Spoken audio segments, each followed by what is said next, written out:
comment ça se passe maintenant par rapport à cette offre de cautionnement? Parce que là, quand on dit j'ai mon admission, on va dire Naïda a gagné son admission pour la Sorbonne, et maintenant elle vous contacte et vous commencez à l'aider. Est-ce que quand on parle de cautionnement, vous vous portez garant ou il y a quelque chose quand même que l'étudiant doit payer et avoir une contrepartie avec vous? Comment ça se Oui. déroule?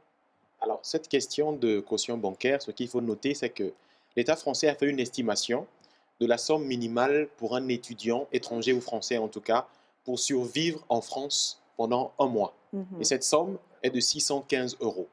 Et donc, pour accorder un visa à un étudiant qui veut aller étudier en France, l'État français exige que l'étudiant puisse avoir à sa disposition la somme de 615 euros pour les 12 premiers mois qu'il va passer en France. Mhm. Et donc, il faut prouver au consulat de France qu'on a à sa disposition ces moyens financiers-là.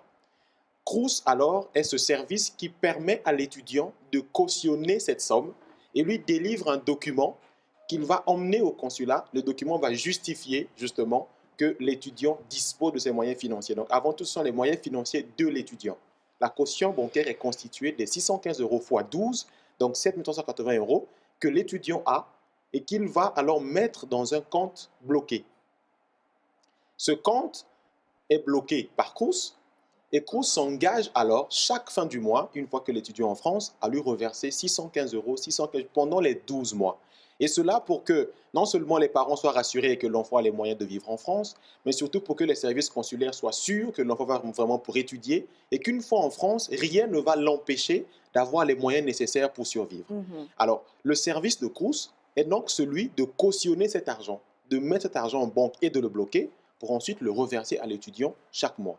Et Crous ajoute à cette caution bancaire qui est attestée par l'AVI le fait d'aider l'étudiant à trouver un logement. Parce qu'après, l'AVI n'est pas le seul document pour avoir un visa. Il faut alors prouver qu'on a un Oui. logement qui va l'accueillir en France. On a une plateforme qui va aider l'étudiant, comme l'a dit le président tout à l'heure, depuis le Togo, à accéder aux offres immobilières en France et à trouver un logement pour le justifier au consulat. Mhm. On l'aide également, on lui facilite l'assurance voyage pour ce qui est le déplacement, qui va aller en tout cas au Togo, on travaille dessus, mais au Cameroun, par exemple, c'est déjà fait. On ne va pas payer l'assurance, par exemple.